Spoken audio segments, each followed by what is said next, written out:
Bom dia, boa tarde, boa noite, meus irmãos. Aqui é seu irmão Alisson Tonassi, mais uma vez para a gente falar de espiritismo, de umbanda e de espiritualidade. Hoje eu queria falar que eu tenho falado bastante sobre cabala, né?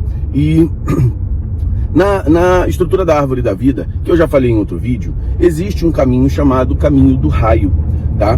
Esse caminho também é chamado de caminho da espada flamejante.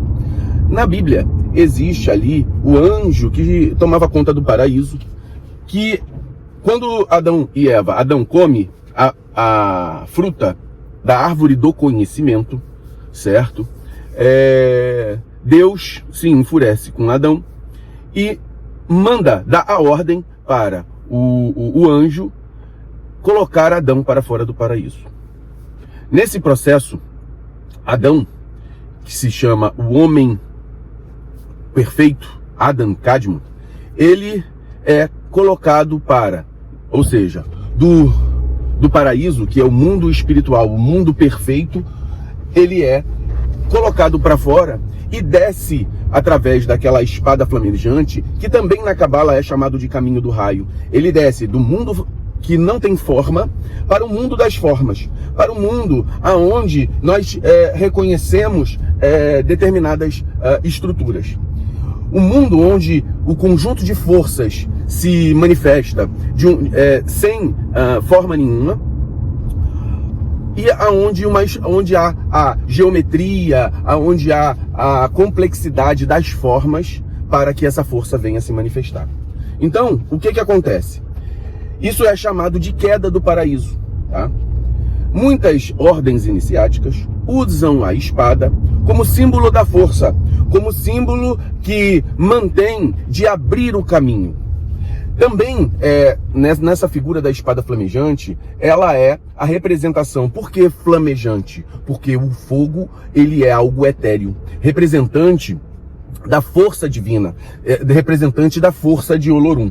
Então, essa espada que vai abrindo o caminho, que vai protegendo, vai se adequando na implementação da força, ela é representada como um raio, como uma espada ondulada que implementa a força de Deus em relação à essência da natureza. Ou seja, o pensamento divino se faz presente nos elementos, em cima dos 4 elementos, em cima do plano material. Ele cria todas as formas. Então, na própria Bíblia, e tudo era escuridão. E Deus pensou, faça-se a luz. E a luz se fez. Então, ali é o caminho da espada flamejante. É o caminho da essência que não tinha forma para a essência das formas. Então, por que a gente fala isso e transcrevendo para a nossa Umbanda? É que essa forma de arquétipo, ou seja, essa simbologia, ela também é utilizada não na espada flamejante em si, mas na espada de Ogum, um representante da divindade que tem a sua espada e mata o dragão. O dragão, representação do mal, representação das formas materiais ainda em estado desorganizado. Então, quando nós utilizamos, por exemplo, uma espada de Ogum, aí a planta, ela vem também trazendo a força e a energia da representação dessa espada de Ogum. A espada de Yansan, a força e a representação da energia da espada que vai trazer essa simbologia. Então, da mesma forma que várias ordens iniciáticas têm a espada como uma representação simbólica para o uso e para a formação das suas atividades, é importante que o umbandista conheça o porquê daquela simbologia. Ela é uma simbologia que, através do nosso pensamento, se reverte em ação. Então, por exemplo, quando numa ritualística, e muitos terreiros usam espadas literalmente, aquela força não é a força do elemento que está sendo usado, mas é a força mental da representação simbólica que vai à mente do adepto, do umbandista que usa naquele momento, ou da entidade que utiliza a energia espiritual na força divina para que ele faça, pela sua representação arquetípica, a magia que precisa ser concretizada. Então ali, abrindo caminhos, destruindo trabalhos espirituais, forçando a energia negativa a sair do teu campo áurico. Isso tudo é um trabalho que a energia da representação simbólica pode atuar. Então hoje eu estou falando da espada, né? Aqui a gente tem que entender, meus irmãos, que não é uma espada em si que vai criar magia. Não é um símbolo que nós fazemos na forma de uma espada que vai representar a magia. A gente vai colocar ali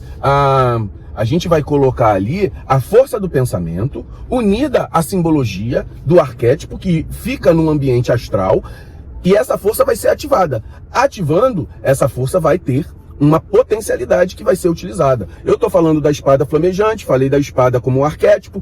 Ela também, toda a espada, ela parece uma cruz invertida, ou seja, fazendo com que os 4 elementos sejam forçados a se divinizar, ou seja, a você pegar toda a confluência da matéria, água, fogo, terra e ar, na força espiritual, ou seja, é a divinização, é fazer com que esses elementos sejam utilizados para o homem.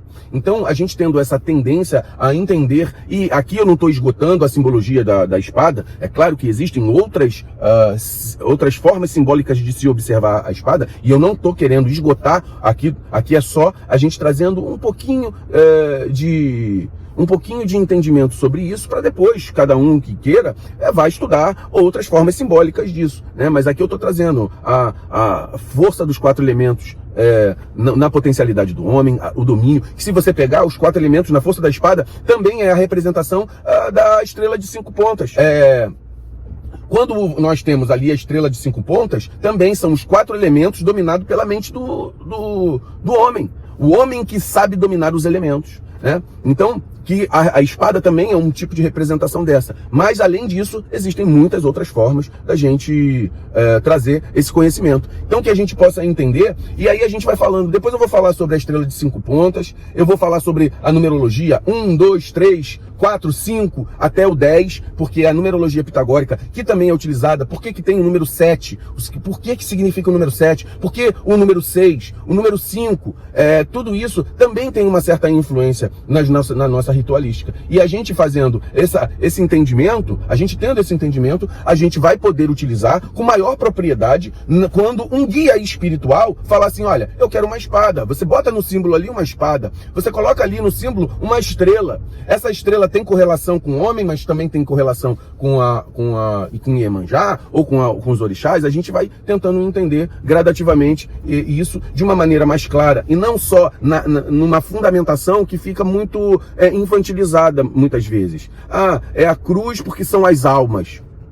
Só isso, né? Então, a gente pode entender um pouco mais de simbologia. E aí a gente vai falando devagar. Eu vou dando uma estudada na simbologia e a gente vai falando. Atualmente, como eu estou lendo Cabala, e eu estava lendo sobre o caminho do raio, aí eu pensei de falar isso para vocês. Muito axé a todos, meus irmãos.